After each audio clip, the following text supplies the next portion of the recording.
Alors bonjour ma très chère amie. Bonjour. Vraiment, je suis vraiment très très touchée par cette soirée qu'on peut passer ensemble. Je suis aussi très touchée parce que tu m'as dit un grand oui pour faire cette interview avec moi. Et je sais que c'est la première fois en fait que tu élèves ta voix de cette façon-là, donc dans une interview. Et puis, ouf, quoi, je me souviens de mes débuts, je me souviens comme moi j'étais tellement nerveuse et comme vraiment je surmonté plusieurs peurs aussi. Et puis voilà, j'arrive à m'imaginer un petit peu comment tu vas. Donc encore une fois, un tout grand merci. Merci d'avoir pris place ici maintenant sur cette chaise. Ouais. Et puis de répondre à mes questions. Ben, merci à toi d'ouvrir cet espace pour qu'on puisse aussi témoigner. Parce que c'est important. Oui.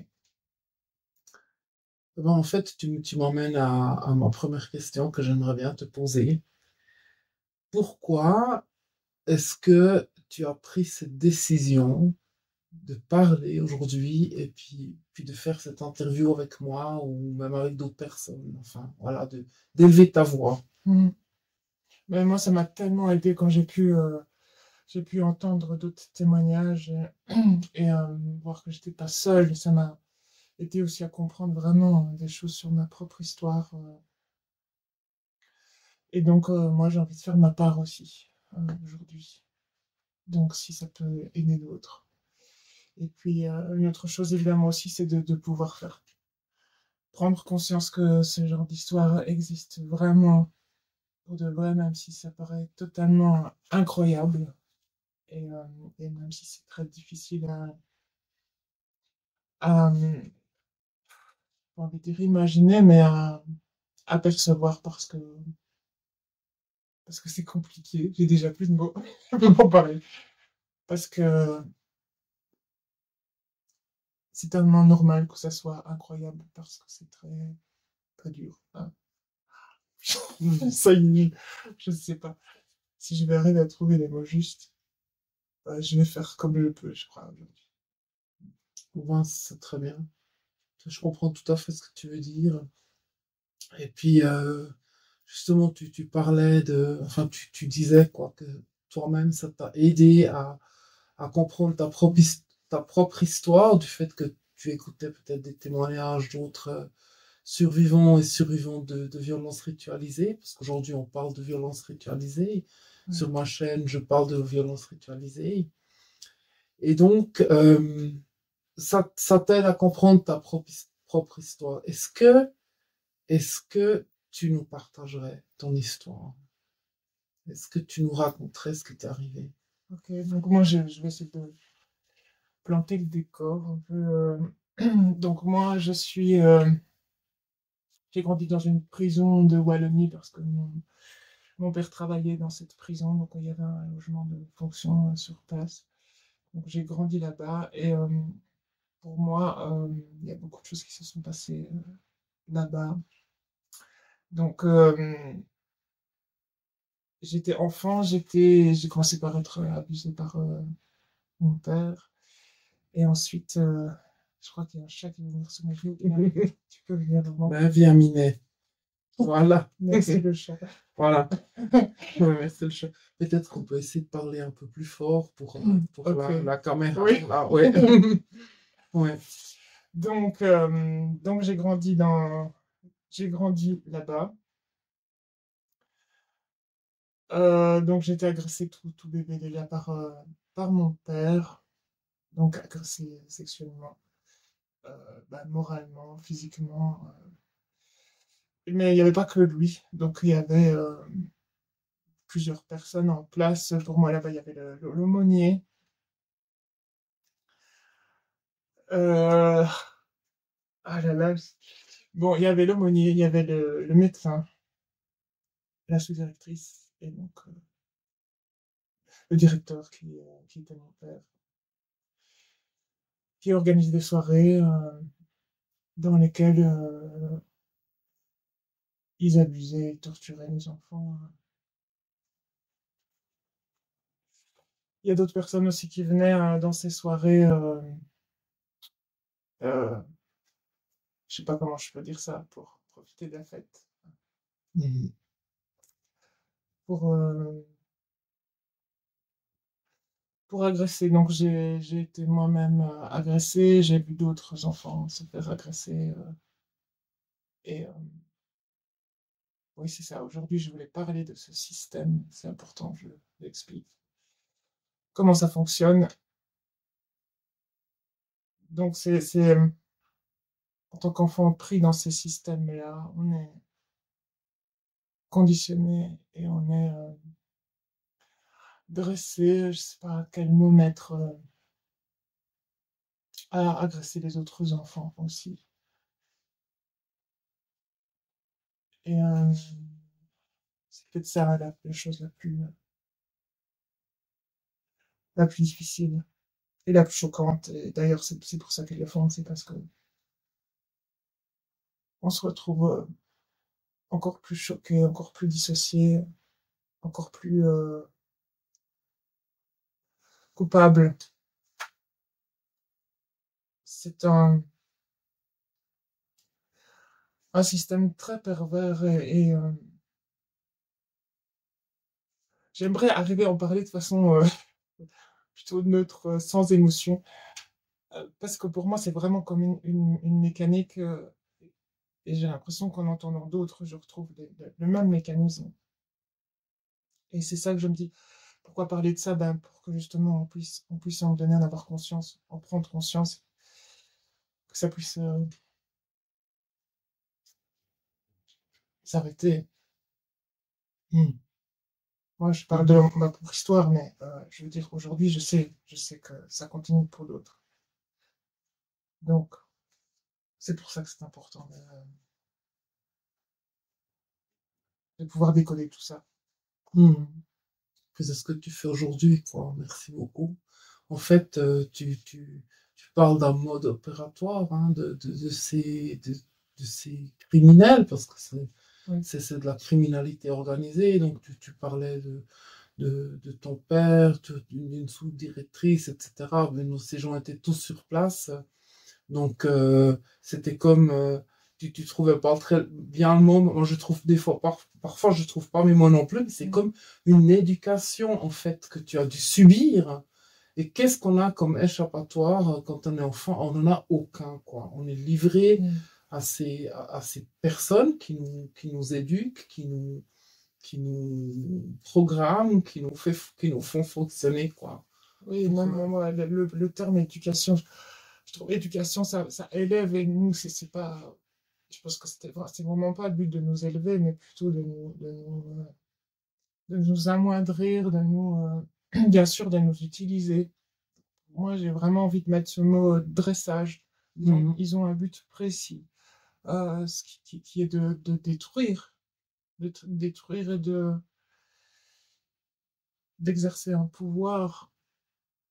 Et pour moi aussi que cette destruction se perpétue. Pour moi, il y a vraiment une volonté que d'autres prennent la relève et que ça continue. C'est une forme de protection aussi pour eux, qu'on se sente sans doute nous-mêmes aussi, à un moment donné, en tant qu'enfant agresseur. Enfin, moi, j'en ai pris conscience vraiment que adulte, parce que j'avais complètement mis ça. Enfin, on parle merci, de mémoire traumatique, donc bien sûr. j'avais pas ces souvenirs. Après, j'ai toujours eu des ressentis de culpabilité, mais je pense que c'est vraiment le système qui fait que c'est tellement difficile. Voilà, j'essaye de parler correctement. Et c'est compliqué parce que j'ai été conditionnée vraiment à être bah, dans la terreur, dans la peur, à me considérer moi-même comme euh, inapte, inhumaine. C'est tout le trajet qu'il faut, tout ça qu'il faut déconstruire, reconstruire pour sortir de tout ça. Ça me fait tellement bizarre, j'ai l'impression parfois de pouvoir en parler plus facilement et aujourd'hui c'est difficile. Euh, c'est pas la première fois aussi que j'en parle de cette façon, en fait. Mmh. En tout cas, merci beaucoup de nous en parler. Tu parles de Tu as pris le mot reconstruction aussi dans ta bouche, hein. C'est quelque chose, enfin moi je l'ai vécu très difficilement parce que finalement on est obligé de prendre la reconstruction soi-même en main, Mmh. hein. En général, on n'a presque personne autour de nous qui nous aide à reconstruire. En tout cas au début, hein. Après quand on se met en chemin, ça commence à changer. Mmh. Et moi je connais un tout petit peu ton histoire et je sais aussi que tu as entrepris des démarches pour justement te reconstruire. Donc, quelle est ta situation actuelle aujourd'hui? Je vais parler de ce que j'ai entrepris, mais peut-être j'avais envie aussi de dire que j'ai envie de continuer ce travail et de chercher aussi à décoder ces mécanismes et que cette position dans laquelle je suis, à savoir avoir été agressée et en tant qu'enfant, avoir agressé d'autres enfants et donc être passé par tellement d'émotions, enfin de désespoir profond, de profonde d'impuissance tellement énorme que c'est la rage qui prend toute la place et, et, hem et j'étais poussée à ça. J'étais poussée à cette Mmh. rage, que je pouvais plus contenir à un moment donné et c'est tellement fou, enfin, c'est horrible de dire ça, mais en même temps, c'est la vérité. C'est qu'à un moment donné, je pouvais pas retourner cette rage contre mes agresseurs parce qu'évidemment, enfin, tu le sais, on est tout le temps en danger de mort, nous ou les personnes qu'on aime, qui sont détruites sous nos yeux Mmh. et donc c'est tellement impossible à vivre que cette rage se retourne sur ceux qui sont pas dangereux pour nous, à savoir les autres enfants. C'est complètement, enfin, il y a tellement de choses qui sont inversées et je pense qu'il faudrait tellement de temps pour pouvoir, en parler. Un enfant a juste besoin d'être, reconnu, aimé et en fait, il y a rien de tout ça et dans les techniques de manipulation, donc on est reconnu dans ce qu'eux veulent que nous on fasse. Donc tout ce qu'on peut faire d'aimant, de droit, c'est complètement inversé. On est responsable de tout, quoi qu'on fasse. Il y a des doubles discours et donc quoi qu'on fasse, on nous demande de choisir, mais quel que soit le choix, on est quand même responsable d'une destruction. Enfin, ils nous rendent responsables d'une destruction et donc ça rend fou, ça rend complètement fou, ça rend désespéré. Il y a tout un système qui fait aussi que, il y a aucune issue. À ce moment-là, pour moi, il y avait aucune issue et c'est ça qui fonctionne aussi en réseau, c'est qu'il y a plusieurs personnes autour de l'enfant et toutes ces personnes ont le même discours, le même type d'agression qui fait que l'enfant finit par comprendre qu'il y aura pas d'issue, qu'il y aura pas de sortie. Ça brise et ça, il faut Mmh. reconstruire. Mais en tout cas, ça amène à des mécanismes de désespoir profond et moi, en décodant ma propre histoire, je me rends compte que finalement, les seules personnes que je pouvais aimer en tant qu'enfant étaient ces agresseurs parce que c'était les seuls qui n'allaient pas, mourir, en fait Oh, c'est fou ça. Ouais, et ouais. Donc, en même temps de t'agresser, il te donnait une certaine sécurité, en fait. Une certaine, oui, oui, on peut appeler ça peut-être sécurité à laquelle tu t'attachais. ben, en tout cas, bah, c'est sûr que, voilà, en tant qu'enfant, la seule personne qui vous nourrit, ne serait-ce que ça, bah, ce sont les gens Mhm. autour de vous. Ouais. Surtout ce type de réseau, évidemment, restreint très fort. Il y a pas d'amis, de la famille, enfin, ce sont uniquement des agresseurs. Il y a une façade, mais il y a pas de chez nous, il n'y avait pas d'autres personnes qui rentraient, dans ce cercle. Donc oui, c'est compliqué. Mhm. C'est tellement compliqué de vivre là-dedans Et en même temps, en guérissant et en travaillant sur moi, je me dis, mais autant je peux avoir évidemment une colère énorme, une incompréhension, autant l'enfant que j'ai été avait juste envie d'aimer.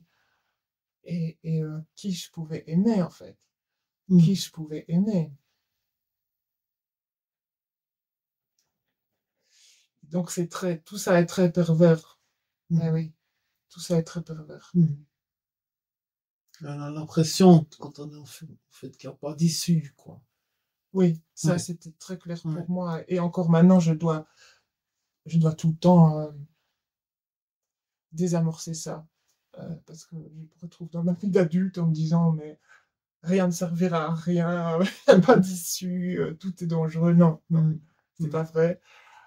Si je parle, je meurs. Non, ce n'est pas vrai non plus. Tout à fait. Enfin, je rigole, mais c'est fatigant. Enfin, tu connais. Mais c'est vrai que c'est ça qu'il faut comprendre, que c'est vraiment tout un système. Et j'ai des gens qui m'ont dit, mais enfin, t'es allé à l'école, donc comment est-ce qu'on n'a pas vu ce qui se passait? Puis t'es allé à l'école normalement. Oui, mais en fait, l'enfant, pour survivre, a des capacités énormes. Capacité de se souvenir de rien au fait du trauma, capacité de développer une façon d'être quand même et de paraître euh, entre guillemets normal. Enfin, moi je sais que j'étais très docile, c'était plus que docile, Complètement soumise. soumise, Oui, c'est ça. oui. J'avais pas envie de dire ce mot-là, mais, mais c'est ça. J'étais soumise, donc je suis passée complètement inaperçue aussi à l'école. Je travaillais bien, en tout cas pendant mes primaires. Parce que je pense que c'était une source de valorisation pour moi que je cherchais et peut-être un lieu où je pouvais aussi concentrer mon esprit. Maintenant, je pense qu'on peut détecter des enfants aussi s'il y a des signes. Je crois qu'on a à apprendre ça aussi. Quand on sait, hein, quand on sait que ces réseaux existent, et puis qu'on pense à ça, aussi, par exemple, quand on voit qu'il y a un problème avec un enfant, je crois effectivement aussi qu'on peut le détecter. Et voilà pourquoi on fait ce travail, voilà pourquoi tu parles aujourd'hui, pour que justement, il y ait des gens qui soient attentifs, qui deviennent de plus en plus attentifs, parce qu'on a besoin de ces personnes justement pour protéger nos enfants, afin qu'ils ne doivent pas subir ce que nous, on a dû subir. En sachant que dans ce type, évidemment, les agressions ne se passent pas toujours en réseau, mais dans ce type de réseau, évidemment, il ne faudra pas contacter le médecin de famille. C'est ça. Ni les parents tout de suite. Ni les parents. Donc être prudent par rapport à l'entourage, c'est vraiment très délicat.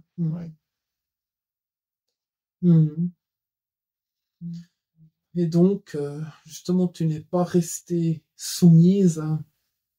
Qu'est-ce que tu veux nous parler de tes démarches que tu as faites déjà bien. Donc moi, j'avais déjà fait entamé une première démarche. J'ai fait une démarche quand j'étais plus jeune.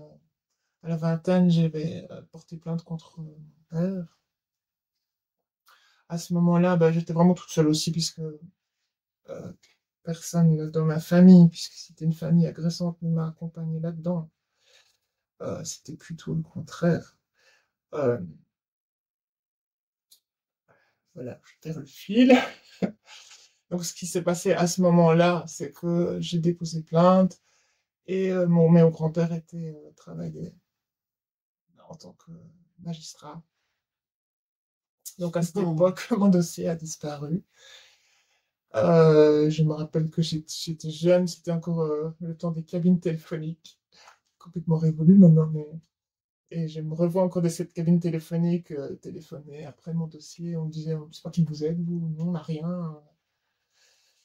Et donc, j'avais une avocate prodéo qui a aussi entamé des démarches. Donc, mon dossier a fini par réapparaître, mais très curieusement, il n'y avait plus rien dedans. Donc, ça a été directement classé sans suite. Et ça, j'aimerais quand même bien le souligner. Donc, tu n'es tu n'es pas la première à me raconter ce genre de choses, donc vraiment des dossiers vides, des dossiers disparus, etc. C'est quand même étonnant. Enfin, moi, je trouve que vraiment, euh, oui, enfin, faudrait peut-être regarder une fois de plus près pourquoi est-ce que des dossiers de survivants, des survivantes de réseaux pédocriminels disparaissent, ne sont plus retrouvables. Il y a même des personnes qui ont été déclarées décédées, mais en fait qui vivent encore, enfin, ce genre de choses, on en rencontre toujours, quoi. Personnellement, je pense vraiment que ça fait partie justement de cette criminalité organisée dans Oui, laquelle tu as dû grandir. oui, moi je Ouais. pense que c'était clairement, voilà, c'était clairement une intervention. Hmm. Et d'ailleurs, à l'époque, j'ai une psychologue qui me suivait qui a été interrogée et qui m'a dit qu'elle avait senti tout de suite que... On lui a dit d'ailleurs qu'on avait repris le dossier parce que c'était quelqu'un de connu et que mon dossier a été déplacé Hmm. et que elle a bien senti qu'elle pouvait dire ce qu'elle voulait, c'était déjà plié. Mais alors plus tard, moi, on m'a dit, on m'a encouragé à redéposer plainte en disant mais maintenant ça ne peut plus se passer, disparition de dossier, donc j'ai fait cette démarche, j'ai mis du temps parce que c'était très difficile. Donc là, j'ai refait cette démarche et redéposé plainte. Et donc, entre-temps, j'avais déjà retrouvé d'autres souvenirs. Et il y avait plus que mon père. Donc, Hmm. 5 personnes qui ont été citées. Donc, j'ai déjà parlé plus fort. C'est Hmm. ma gorge qui se Oui, tu serre. veux prendre une goutte d'eau? Attends. Ah, ouais. Donc voilà, donc j'ai redéposé plainte. Et ça fait plus d'1 an qu'une enquête est en cours. Il y a énormément de gens qui ont été interrogés à mon sujet, vraiment beaucoup. Et puis là, actuellement, ce sont les personnes que j'ai citées qui sont interrogées. Et ce qui m'a vraiment très, très contrarié, c'est un faible mot, mais c'est de constater qu'en fait, la procédure, c'est juste de les interroger. Donc, il n'y aura aucune enquête sur eux, sur leur Hmm. environnement, sur rien du tout. Donc, ils peuvent très bien continuer leurs agissements s'ils continuent, mais on sait souvent que ça s'arrête rarement, ce genre de choses. Hmm. Donc, ils ont quelque part tout loisir.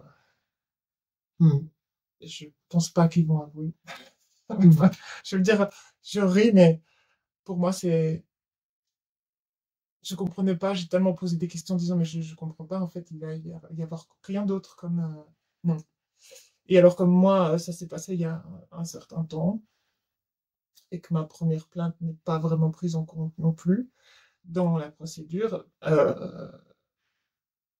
eh bien, ça sera, quoi qu'il arrive, classé sans suite, parce que je suis sous le coup de la prescription. Hmm. Hmm. Et là aussi, je me disais, mais pourquoi alors autant de démarches? Pourquoi avoir décidé quand même de mener une enquête si c'est classé sans suite? Ça, c'était une de mes interrogations aussi. Tu as reçu une réponse par rapport à cette question? Je n'ai pas reçu de réponse claire. Après, moi, j'ai quand même l'impression de détecter qu'ils ne peuvent pas réagir face à un tel dépôt de plainte. Ce que j'ai entendu dire aussi, c'est pas une petite affaire. Hmm. Maintenant, enfin, j'ai pas envie de poser de jugement. J'essaie vraiment de pas poser de jugement, mais je vois pas comment.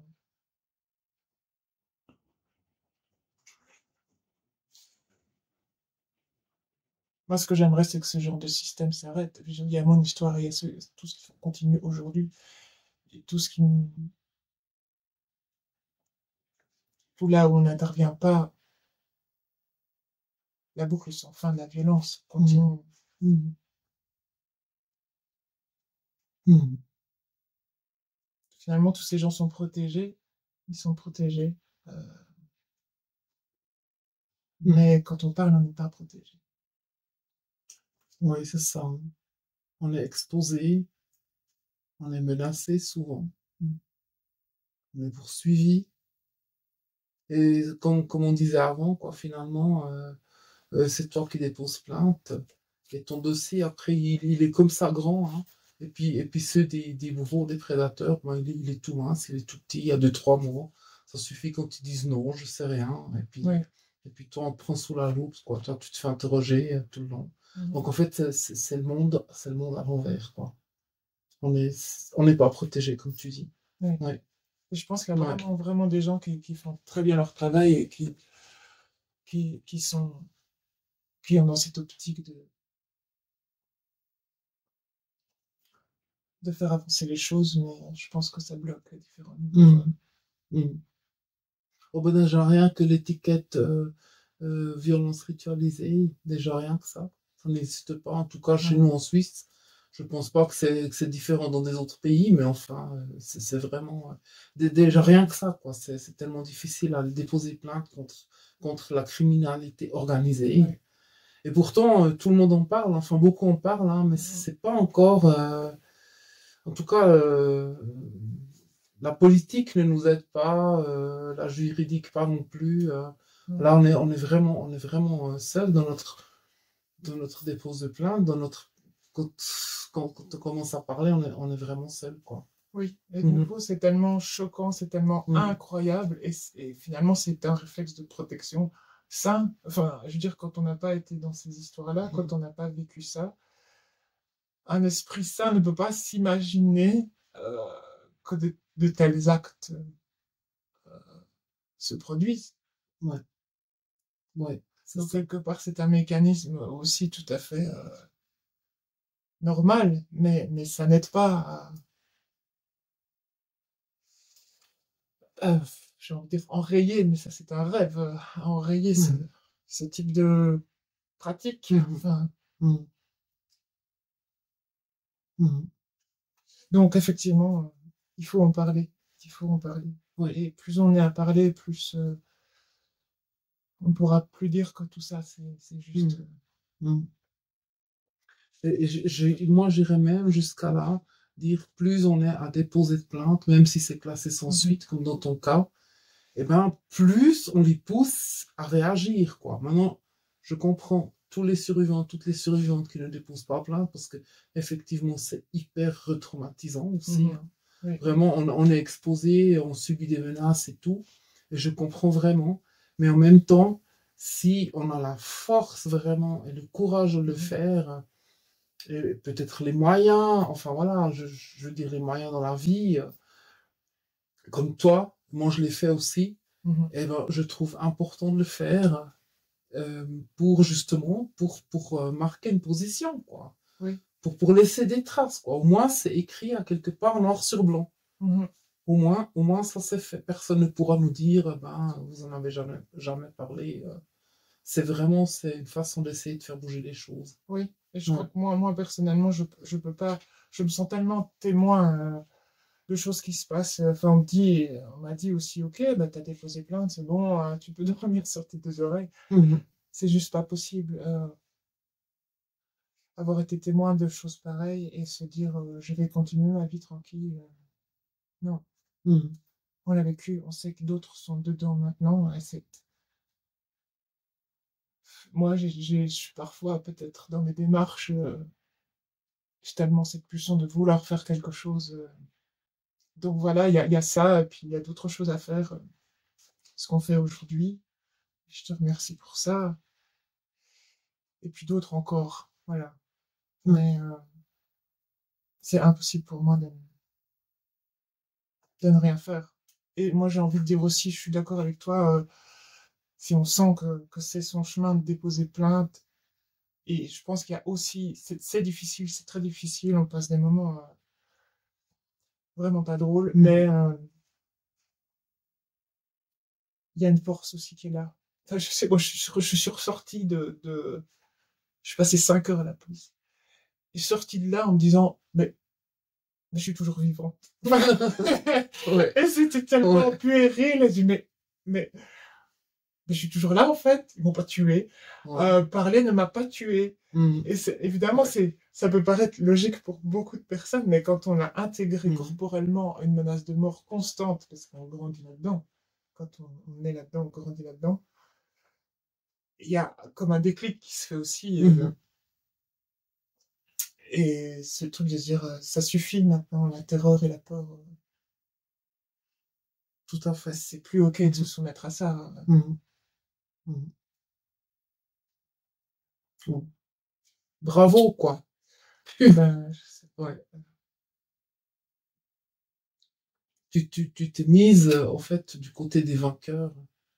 Enfin, il y a des choses que tu as pu vaincre, ce Mais moment-là, quand tu es sorti. tu vois, pour moi, de cette position, je me dis, de plus en plus, je me dis, pas de vainqueur, en fait, on est tous perdants dans ce truc. Enfin, pour moi, beaucoup de mes agresseurs sont passés par ce que moi j'ai vécu, en tout cas, le même genre de choses. Je veux dire, pour en arriver à des actes pareils, ça vient pas de nulle part. Et c'est quand qu'on peut arriver à comprendre ce qui se passe, à décoder les mécanismes et à arrêter ça et à commencer à se soigner tous. Parce que ce sont des cycles, ce sont des cycles, ce sont des conditions extrêmes qui provoquent des réactions extrêmes. Alors, Mhm. on a le choix. Enfin, je veux dire, il y a évidemment un positionnement à avoir. Et encore pour ça, moi, je sais tellement pas encore si clair, parce que quand on est dans une telle emprise, euh, comment notre cerveau réagit? Comment notre cerveau réagit? Moi, je sais, je me dis, je m'en suis sorti, j'ai déposé plainte, mais à partir du moment aussi où je suis partie de chez moi, Oui, je oui, n'étais oui. plus en contact avec mes Mhm. agresseurs. Mhm. Alors oui, j'étais seule, mais j'étais plus sous cette emprise-là. Mhm. Enfin, en tout cas, il y a toujours des choses qui continuent, je veux dire, à travailler à l'intérieur de moi, mais physiquement, je n'étais plus sous emprise. Si j'étais restée là, est-ce que j'aurais pu réagir autrement? Enfin, Mhm. c'est une question qui reste pour moi. Je pense à ma mère et j'ai tellement de sentiments différents. J'ai beaucoup de colère, j'ai beaucoup de... Et en même temps, il y a des choses que je peux comprendre.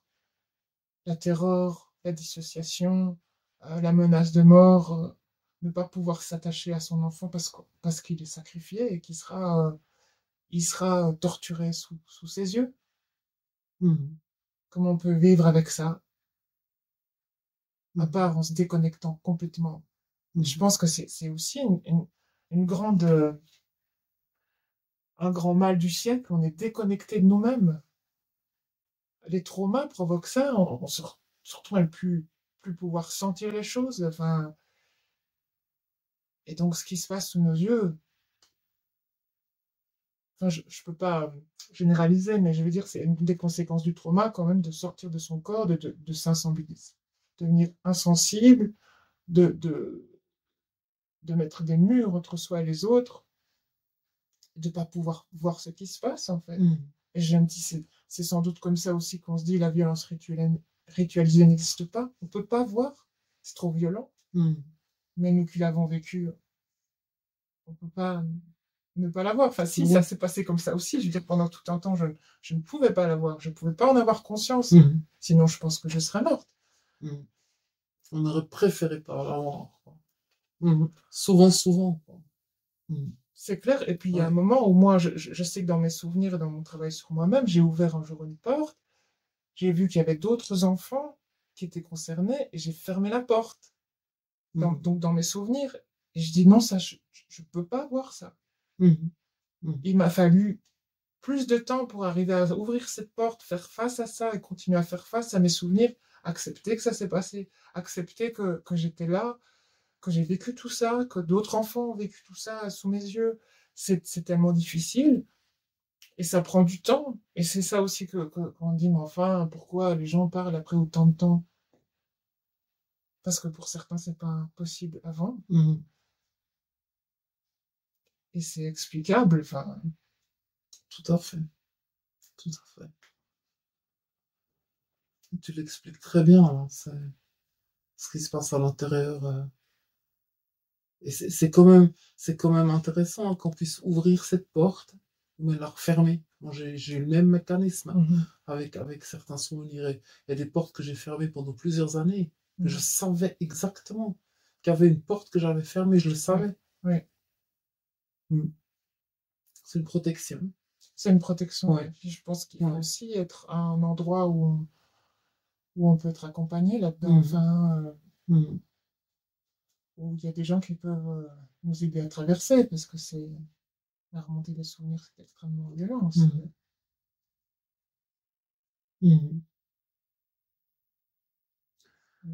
Oui, waouh.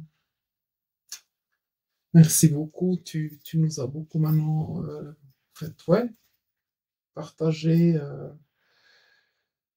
où tu en es dans ton parcours aujourd'hui, quelles sont tes émotions.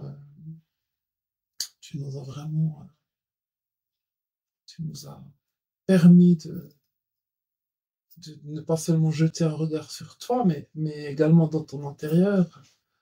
Et puis ce qui permet vraiment j'en suis certaine, beaucoup de personnes vraiment de comprendre certains des mécanismes du trauma.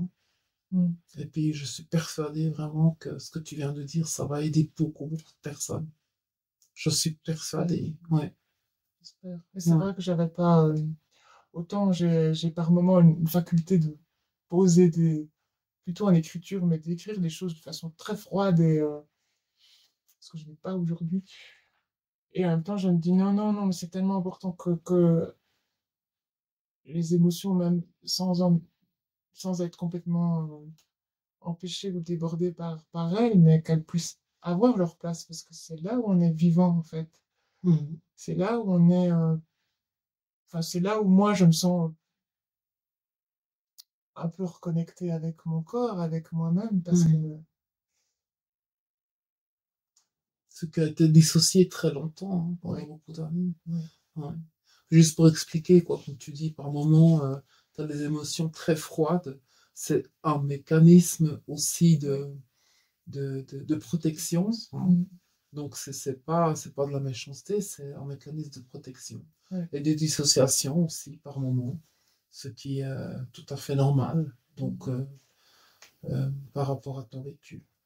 Oui, je crois qu'on peut être capable de dire...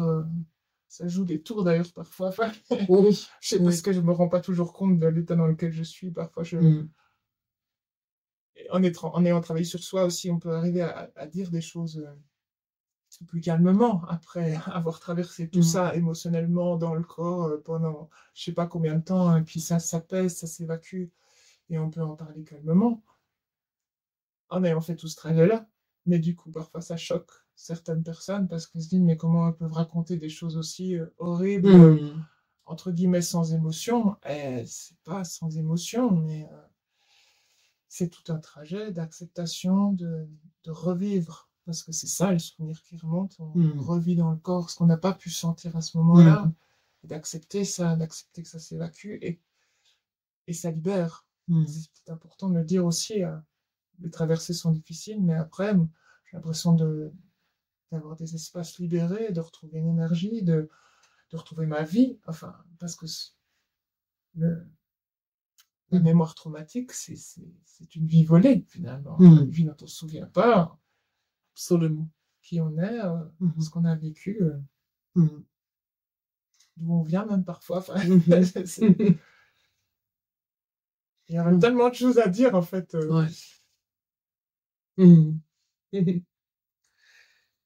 Oui. Quelles sont tes pistes de guérison? En fait, parce que tu nous as tellement beaucoup partagé et on entend vraiment que tu dois avoir des instruments pour ta guérison, que tu as passé à travers de beaucoup de choses très très difficiles et que tu as fait un chemin déjà, un chemin de guérison. Alors moi, ça m'intéresserait beaucoup de savoir quels sont tes instruments, tes pistes de guérison. Bon, moi, je suis un petit peu privilégiée, hein, parce que j'en connais déjà quelques-unes, mais j'aimerais tellement te demander si tu voudrais bien les partager avec les personnes qui nous écoutent enfin qui écoutent cette interview. Mhm. Et moi, je pense, comme j'ai eu quand même très difficile pendant tout un temps avec les êtres humains, euh, bah, je me suis un peu raccrochée déjà au règne animal. J'ai d'ailleurs un petit chat sur mes genoux qui me fait le plus grand bien. Euh, Mhm. donc il y a eu ce rapport avec certains animaux qui m'ont vraiment aidé, où j'ai pu avoir une relation affective, enfin, je veux dire, sécure. Euh, Mhm. C'était plus tard, évidemment, parce que enfin, quand j'ai eu un chien, moi, il était en danger aussi, il était torturé aussi, mais c'était plus tard. Mais donc il y a ça, tout ce rapport avec la forêt, c'est très important pour moi, pouvoir partir marcher, contempler toute cette magie qui existe dans le monde végétal, animal. Mhm. J'ai eu beaucoup de chance aussi de, d'aller de faire un chemin artistique. J'ai dit notamment au niveau corporel, enfin, là je me sens figée aujourd'hui, mais voilà, c'est parce que je parle et que c'est un peu compliqué. Mais j'ai pu, avec ce travail physique, retrouver mon corps à certains moments, dans certains cadres, Mhm. exprimer sur scène des émotions que j'avais jamais pu exprimer. Et non seulement les exprimer, mais les transformer en quelque chose que je pouvais offrir au public, qui fasse du bien au public. Parce que je trouve que c'est ça qui est tellement très compliqué, cette matière qui est douloureuse. Euh, on n'a pas envie de la rendre douloureuse pour les autres. Mhm. Et donc, à travers l'art, la scène, les pratiques corporelles, ben, j'ai pu, non seulement moi, vivre ces émotions dans le corps, les laisser s'exprimer, mais aussi les offrir sous une certaine forme artistique. Mhm. Et que ça fasse du bien à un public. Et ça, c'est tellement magique de pouvoir transformer et se dire, on offre. Je suis arrivée à toucher les gens à distance, parce que c'est trop compliqué pour moi de Mhm. toucher en vrai, physiquement. Mais ce chemin m'amène à toucher les gens à distance et de me laisser toucher aussi par Mhm. les gens à distance. Mhm. Ce qui amène après, évidemment, à pouvoir se rapprocher aussi plus. Ce sont des étapes. Euh, la musique aussi. Oui. Oui. J'ai un compagnon instrument qui m'a vraiment ancré dans le sol euh, Mhm. et avec ses sons graves. C'est un instrument qui vibre et qui aussi rentre en contact avec le corps à travers les vibrations, à travers les sons. Je pense que ça m'a vraiment guéri aussi. Et cette musique aussi me permet d'exprimer certaines émotions. Mhm. Même plus loin que ça, je suis rentrée dans un groupe où, où on fait de la musique ensemble. Et alors, bah, voilà, ça a l'air très simple comme ça, mais j'ai une phobie catastrophique des groupes, évidemment, en rapport avec mon histoire. Et donc, c'était très compliqué pour moi. Et là, de jouer ensemble et de contribuer à une œuvre commune, tout en n'étant pas obligé d'être physiquement trop engagé, en tout cas engagé via Mhm. l'instrument, mais à travers lui, Oui, oui. et de sentir toutes ces énergies humaines qui convergent pour être à l'écoute des uns des autres, pour produire une œuvre commune, à offrir de nouveaux publics. Et tout ça est assez magique pour moi. Mhm. Et à travers ça, j'ai rencontré beaucoup de gens aussi. Très chouette, de plus en Mhm. plus. De plus en plus, je trouve que la guérison se mesure aussi aux personnes qu'on rencontre et au respect qui s'installe. Mhm. Tout ça est un chemin aussi. Mhm. En tout cas, pour ceux qui nous écoutent, euh, j'aimerais dire que je vois les étincelles magiques dans les yeux à mon amie survivante. Mm. Vous le verrez pas, mais je vous le décris, ce sont vraiment comme des étincelles, comme des étoiles qui sortent de ses yeux. Et la magie dont elle parle, on la ressent, quoi. Ça vibre et ça sort d'elle. C'est magique, quoi. C'est magnifique. C'est vraiment ça que j'ai envie de continuer Mm. à partager Mm. et travailler pour que cette matière puisse être transformée Mm. et offerte. Mm.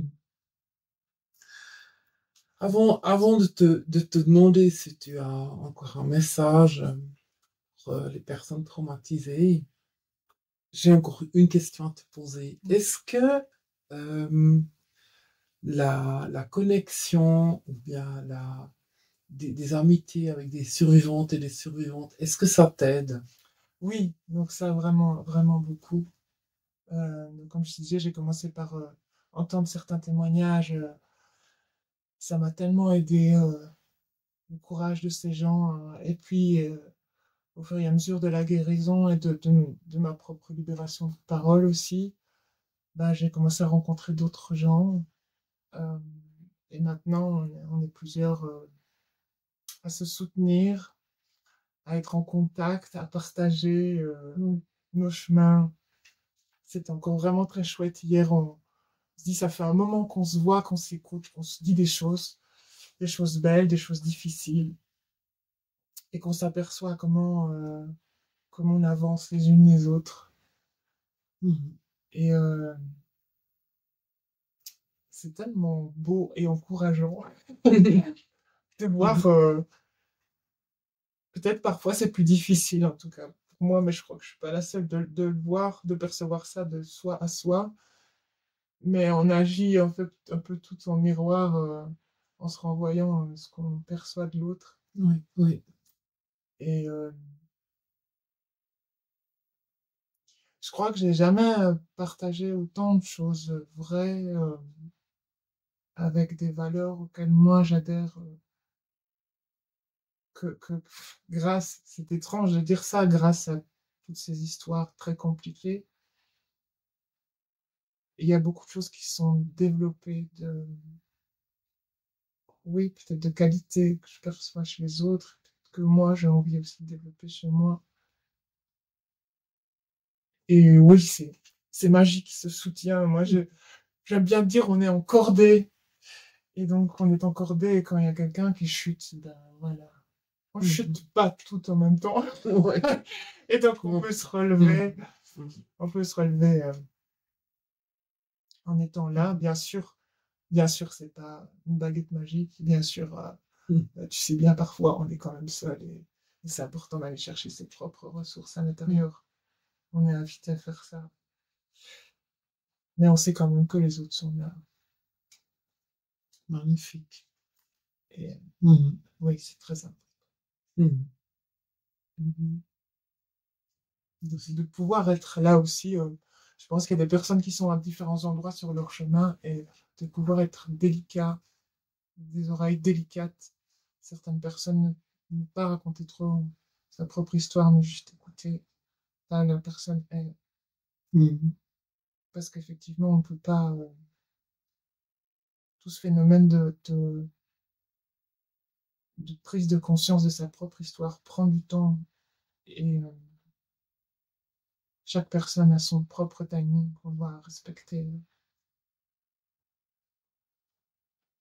Et je trouve que c'est beau, cette délicatesse aussi qu'on a à développer. Magnifique. Merci beaucoup pour cette parole. Merci, Merci beaucoup. Oui. Maintenant, on sait qu'il y a tellement de gens qui sont traumatisés, pas seulement par la violence ritualisée ou la criminalité organisée. Il y a tellement de personnes qui souffrent. Euh, si tu pouvais leur parler, si tu pouvais leur dire quelque chose, qu'est-ce que tu souhaiterais leur dire? Un petit texte de la part de mon amie survivante. Alors là, je peux vous garantir, on peut se réjouir, c'est très touchant. Je te remercie beaucoup.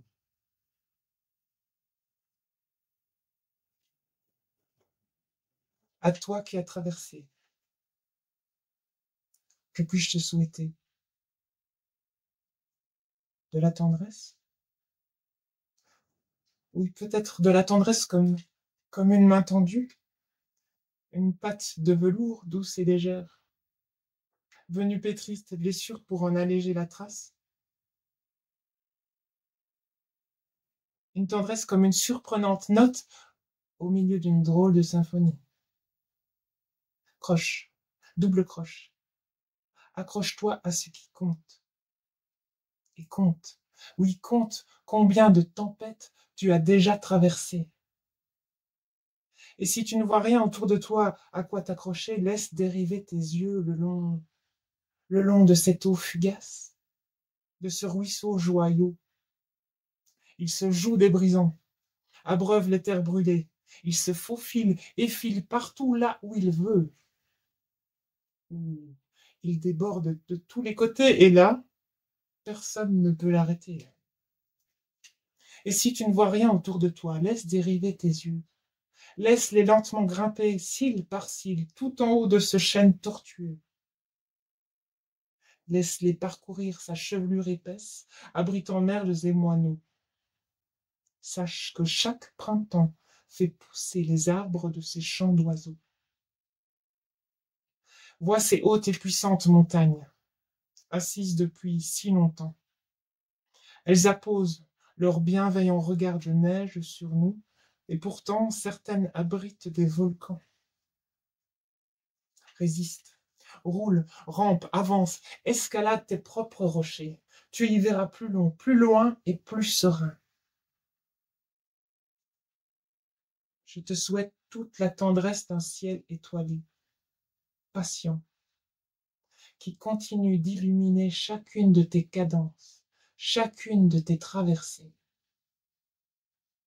Toutes sont grandes. Une tendresse comme une caresse frontalière, portée par une belle longueur de pied. Pieds nus, pieds plats, pieds beaux, qu'importe, pourvu qu'on avance et qu'on s'étende. Une tendresse comme une main douce et lancée, comme une piste d'envol à tes plus fabuleuses idées. Il y a là, au creux de tes blessures, un terreau fertile.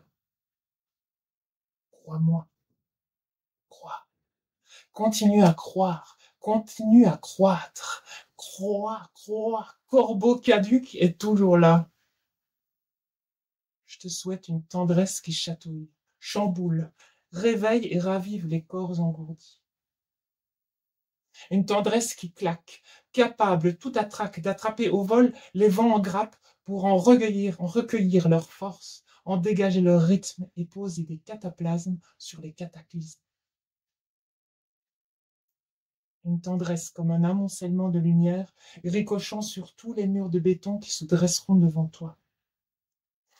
Fiers, ils s'érigeront, mais toi, tel le lierre vivace, tu t'en serviras comme appui pour tes propres élans. Une tendresse comme la solitude d'une lune qui parcourt seule et pourtant se reflète partout. Une tendresse comme une trêve au milieu de décadentes contredanses. Une tendresse assez puissante pour en abolir le rythme et en dévoiler la façon. Nos survivances sont des secrets bien gardés. Que cette tendresse t'accompagne dans ta façon à toi d'être vivante, vivant, et par là même, finement et bougrement rebelle.